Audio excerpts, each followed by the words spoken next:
नमस्कार, रंगकलाकार या चॅनलमध्ये आपले स्वागत आहे। झी मराठीवरील अप्पी आमची कलेक्टर ही मालिका खूप गाजते। अप्पी आणि अर्जुन बरोबरच त्यांच्या या मालिकेतील लेख सिम्बाही लोकप्रिय ठरतोय। मालिकेतील त्यांचा अभिनय सगळ्यांनाच आवडलाय आणि हे पात्रही लोकप्रिय ठरलं। मालिकेत आलेल्या ट्विस्टने सगळ्यांनाच धक्का बसलाय।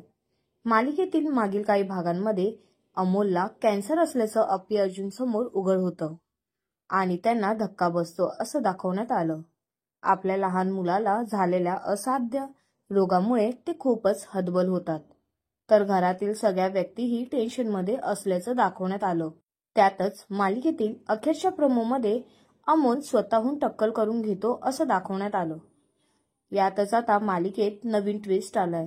अमोलची तब्येत बिघडल्याने त्याला हॉस्पिटलमध्ये दाखल करण्यात येतं। त्यावेळी कॅन्सर वॉर्डमध्ये असलेली लहान मुलं आणि त्यांच्या पालकांना दुखी बघून अमोलला वाईट वाटतं आणि तो काहीतरी शक्कल लढवून तिथले वातावरण बदलतो, सगळ्यांना खुश करतो। तर मुलाला वेळ देता येत असल्यामुळे अप्पी आणि अर्जुन अस्वस्थ होतात। यातच संकल्प परत आल्यामुळे सगळेच जण अस्वस्थ होतात। लवकरच अप्पी आमची कलेक्टर ही मालिका संपणार असल्याचं म्हटलं जातंय। या मालिकेच्या जागी लक्ष्मी निवास ही नवी मालिका सुरू होणार आहे।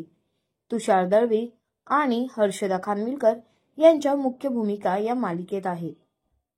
आपल्याला अप्पी आमची कलेक्टर ही मालिका कशी वाटते हे आम्हाला कमेंटद्वारे नक्कीच कळवा आणि अशाच नवनवीन व्हिडिओसाठी आमच्या चॅनलला सबस्क्राईब करा आणि व्हिडिओंना लाईक करा।